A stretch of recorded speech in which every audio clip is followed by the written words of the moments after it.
দুদিন ধরে কিন্তু রাতের দিকটা বেশি ভালোই ওয়েদার যাচ্ছে, যেহেতু বৃষ্টি হচ্ছে। তো ছেলে বললো মা কিছু একটা বানাও। প্রথমে তো ওকে বকাঝকা করলাম যে কিছু বানাতে পারবো না, তারপর ভাবলাম ফ্রিজে তো 2 পিস চিকেন রয়েছে, সেটা দিয়েই কিছু একটা বানিয়ে দিই।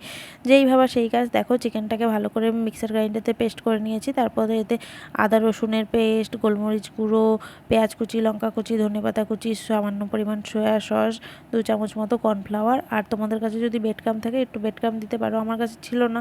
সামান্য পরিমাণ রুটির ছেঁড়া অংশ ছিল পাউরুটির, সেটাই দিয়েছি। তো তারপর দেখো ভালোভাবে কিন্তু এটাকে মেখে নিয়ে ছোট ছোট করে এরকম বলের শেপ দিয়ে ছাঁকা তেলে ভেজে নিলেই কিন্তু আমাদের চিকেন বলটা একদম রেডি হয়ে যাবে।